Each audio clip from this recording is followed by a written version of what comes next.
ನಮಸ್ತೆ ಎಲ್ರಿಗೂ. Memories with ಮೇಕಕ್ಕೆ ಎಲ್ರಿಗೂ ವೆಲ್ಕಮ್ಮು. ನಾವಿವತ್ತು ಬೆಳಿಗ್ಗೆನೇ ಎದ್ದು ಹೊರಟಿದ್ದೆಲ್ಲಿಗೆ ಅಂದರೆ ನಮ್ಮ ಚಿಕ್ಕಪ್ಪನ ಮನೆಗೆ ಪೂಜೆ ಇತ್ತು ಅಂತ. ನಾವು ಬರೋಕ್ಕೂ ಮುಂಚೆನೇ ಎಲ್ಲರೂ ಹಾಜರಾಗಿದ್ದರು. ಸರಿ, ಎಲ್ಲರೂ ಒಂದು ಮಾತಾಡಿಸ್ತಾ ಇದ್ದರೆ ಈ ಕಡೆ ನಮ್ಮ ಹುಡುಗಿ ರಂಗೋಲೆ ಹಾಕ್ತವಳೆ.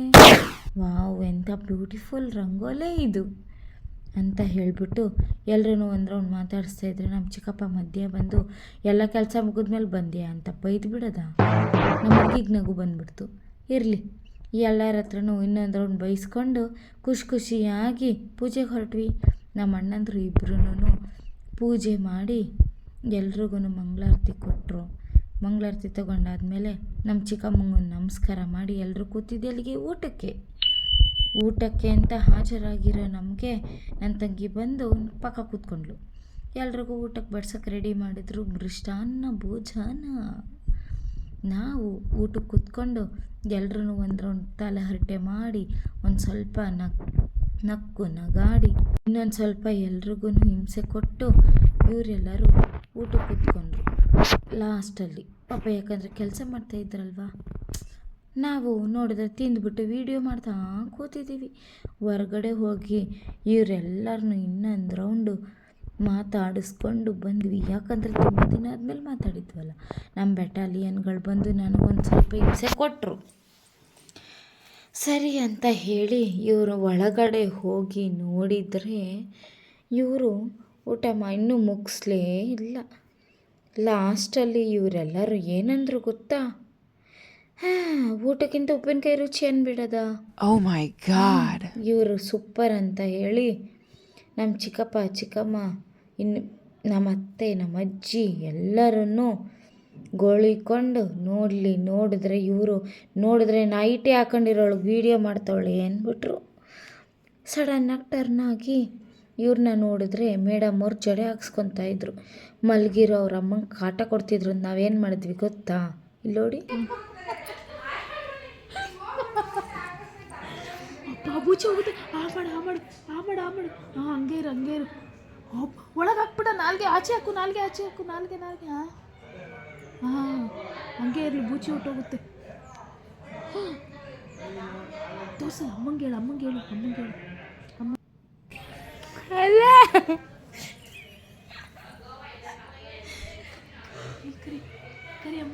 ಈ ಥರ ಎಲ್ಲ ಪ್ರ್ಯಾಂಕ್ ಮಾಡಬೇಡದಪ್ಪ. ಅಯ್ಯೋ ಹುಡುಗಿ, ಏನಿಲ್ಲ ಬಿಡು ಮಗ.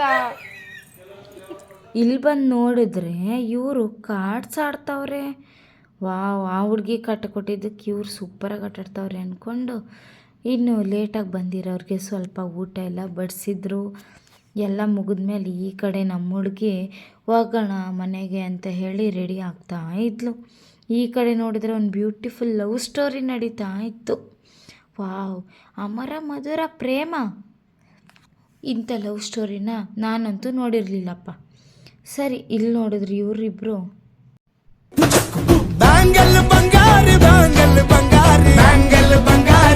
ಸೂರ್ಯನ ಮುಳುಗಿಸೇ ಬಿಟ್ರು.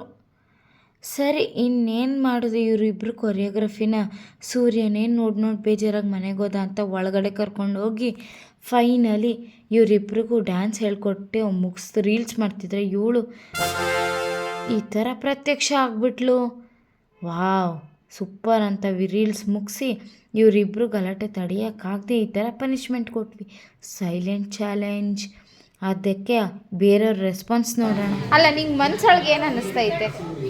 ಏನು ಇಷ್ಟೊಂದು ಸೈಲೆಂಟ್ ಆಗ್ಬಿಟ್ರಲ್ಲ, ಏನು ಕತೆ ಅನ್ನಿಸ್ತೈತೆ ಅಲ್ವಾ? ಅಂದರೆ ಒಳಗೆ ನಿಂಗೆ ಖುಷಿ ಆಗ್ತೈತೆ ಏನು? ಖುಷಿ ಆಯ್ತೈತೆ. ಹಾಂ ಅಂಕಲ್, ನಿಮ್ಗೆ ಏನಂತ ಫೀಲ್ ಆಗ್ತೈತೆ? ಇನ್ನೂ ಖುಷಿ ಆಗ್ತಿದೆ. ಇಬ್ಬರು ಸೈಲೆಂಟ್ ಆಗವ್ರೆ, ವಾತಾವರಣ ಕಾಮಾಗಿ ಐತೆ, ಗಲಾಟೆ ಇಲ್ಲ, ಏನೂ ಇಲ್ಲ, ಸೈಲೆಂಟಾಗಿ ಕೂತವ್ರೆ ಅನ್ನೋದು. ಇರ್ರಿ, ನಿಮ್ಮ ಅಮ್ಮದಿರನ್ನ ಕೇಳ್ಕೊಂಬರ್ತೀನಿ. ನಿಮ್ಮ ಮಗಳು ಸೈಲೆಂಟ್ ಆಗಿರೋಕ್ಕೆ ನಿಮ್ಮ ಅಭಿಪ್ರಾಯ? Very good. ಯಾರು ಮಗಳು ಗುಡ್ಡ? ಟಾಸ್ಕ್ ಕೊಟ್ಟಿರೋರು ಗುಡ್ಡ? ಎಲ್ಲೂ ಮಾಡದೇ ಇರೋ ಕೆಲಸ ನೀನು ಮಾಡ್ತಾ ಇದೀಯಾ? ಹುಡುಗಿರ ಎಸ್ಕೇಪು ಎಲ್ಲಾದರೂ. ನಿಮ್ಮ ಮಗಳು ಇಷ್ಟೊತ್ತವರೆಗೂ ಸೈಲೆಂಟ್ ಆಗೋಳೆ. ನಿಮ್ಮ ಅಭಿಪ್ರಾಯ ಏನು? ನಿಮ್ಮ ಅಭಿಪ್ರಾಯ ಏನು? No comments. ಇವ್ರು ಕೊಟ್ಟಿದ್ದ ಉತ್ತರ ಕೇಳಿಕೊಂಡು ಎಲ್ರಿಗೂ ಫೈನಲಿ ಬಾಯ್ ಬಾಯ್ ಅಂತ ಹೇಳಿಬಿಟ್ಟು ನಮ್ಮನೆ ಕಡೆಗೆ ಹೊರಟ್ವಿ. ಕೊನೆಗೆ ಫೈನಲಿ ಬೇಜಾರಾಗಲೇಬೇಕು. ಬೇಜಾರಾಯಿತು, ಯಾಕಂದರೆ ಎಲ್ಲರೂ ಮಿಸ್ ಮಾಡ್ಕೊತಾ ಇದ್ವಿ. ಓಕೆ, ಇನ್ನೇನು ಮಾಡೋದು, ಮನೆಗೆ ಹೋಗಲೇಬೇಕು, ಯಾಕಂದರೆ ಬೆಳಿಗ್ಗೆ ಕೆಲಸಕ್ಕೆ ಹೋಗಿ